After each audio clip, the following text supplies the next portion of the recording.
Hi, I'm Lynn Roxy with Lesson 19, Eine Kleine Nachtmusik, better known as a little night music. It begins with the interval of a descending fourth. Da, da.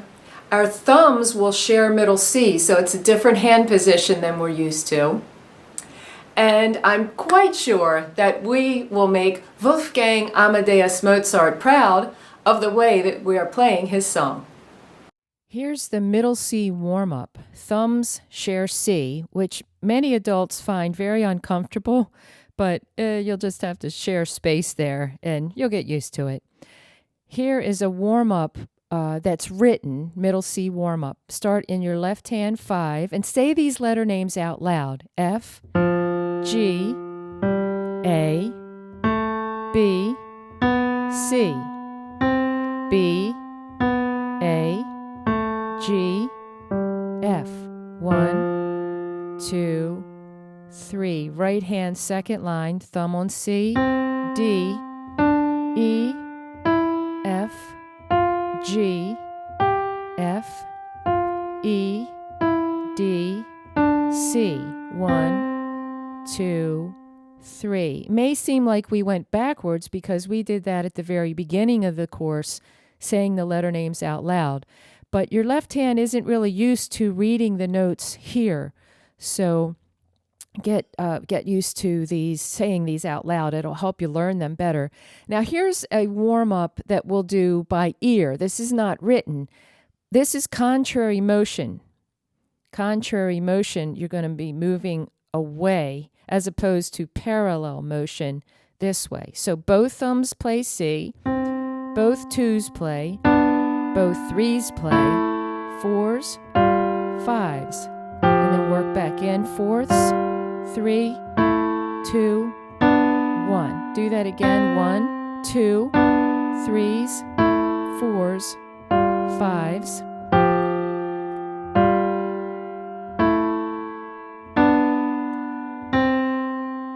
The song Eine Kleine Nachtmusik, that's a German title for a little night music, begins with a descending fourth. Like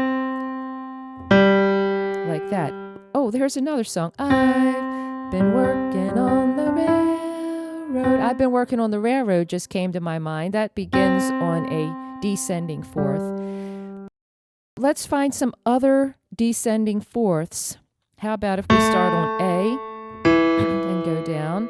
Once again, you can do these all over the keyboard. Start on G down to D. Those are descending fourths. Now I'll play Eine Kleine Nachtmusik for you, and it's in this middle C position. Ready, and...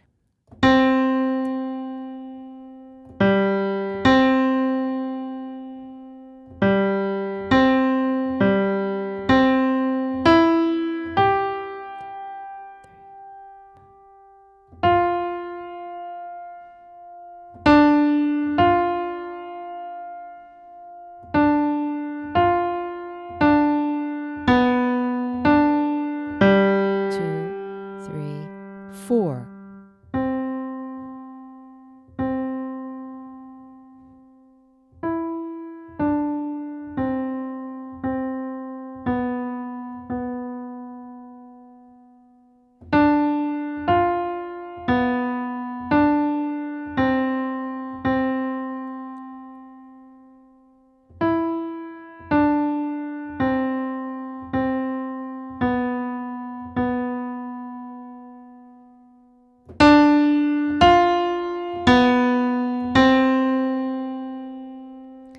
Literally, the song goes more like this.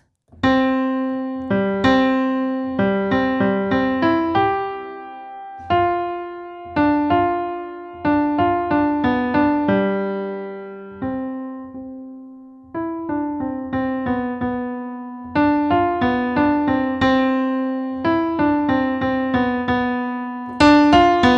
I didn't want to freak you out by playing that like that. Learn it slowly. And you can definitely play it the slower tempo and always practice for accuracy first. Because if you practice, obviously, mistakes, they're going to stay mistakes. Accuracy is what you're after. Don't race through this. If you really learn it very, very well and you want to try to keep up with that tempo, of course you're welcome to do that. Accuracy and slow is that's what will win the race right now. Well, back to the beginning. My hands will pretty much just stay both up here like this, thumbs on C, because the melody interchanges so much between the hands that they both have to be ready. Don't worry about the dynamics right now. We'll put them in later. Begin with your left hand. Hold that C for obviously 3 counts. Ready? And 1, 2, 3. Go down a fourth. Go back to the C. 2, 3. Down a fourth. Down a fourth. Stop right there. I love this song to introduce the descending fourth. It goes back and forth between those C and the G so that you can hear the descending fourth. Let's try that again. Ready? And 1, 2, 3. 1, 2, 3. Stop there. Now I'll slow this next part down a little bit. It's the right hand on E. Think what the next note is.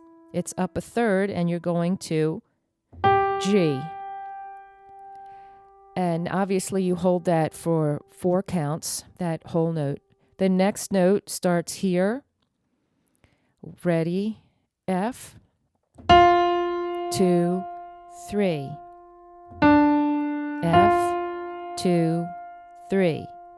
Stop there. You'll notice how many times notes are repeated. As I've said many times before, and I'll say it a lot more in the future, repetition is a good thing.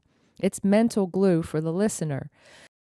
There's a lot of F to Ds. Let's try that second to the last measure of the first line. Start on F, ready? And F, 2, 3. Down to D, F, 2, 3. Go to the next line. There's more Fs and Ds, but now you're going to add that B in your left hand, back to the D. Then what's that next letter name? It's in the bass clef. A, C, all cars eat gas, A, C, E, G, that's a G. From the beginning, that whole thing will go like this. Ready? N. 2, 3. 2, 3.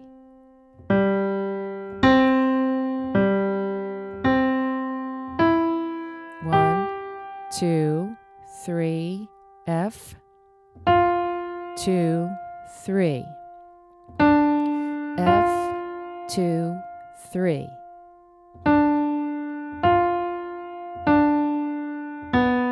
I'm trying not to go too fast. I'm sorry. If it's too fast, just take it in smaller chunks. The next part is middle C. Ready? And half note. Play the next half note, and then it's tied to a quarter note. Stop there.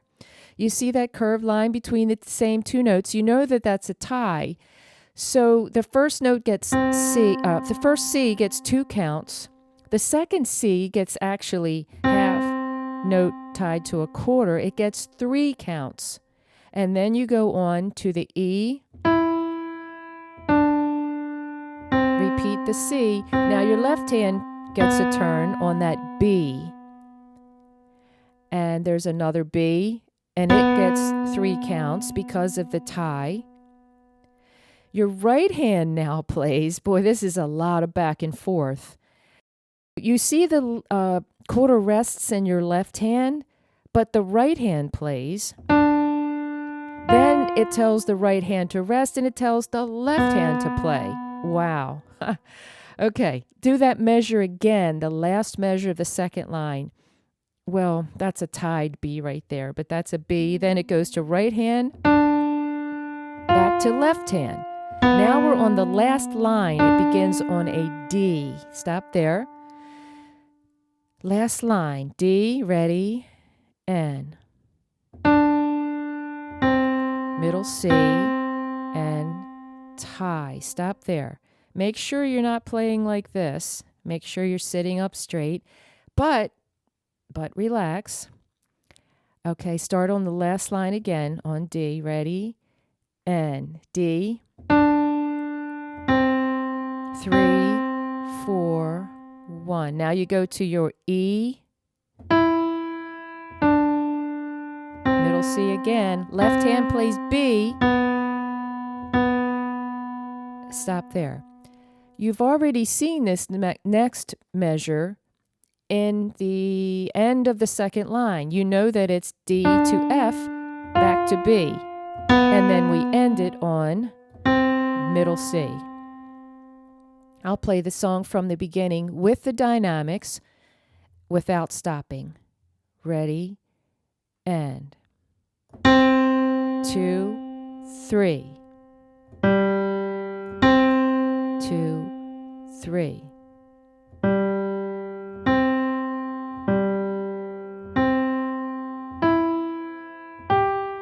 Two, 3, 4.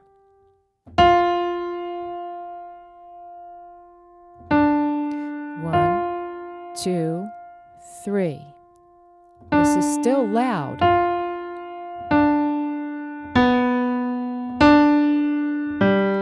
2, 3. Now we play piano.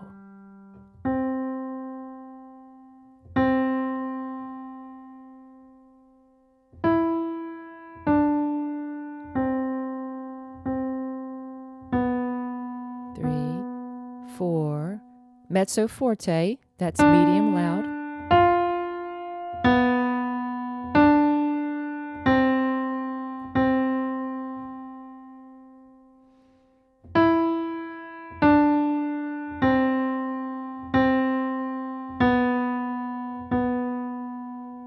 Forte.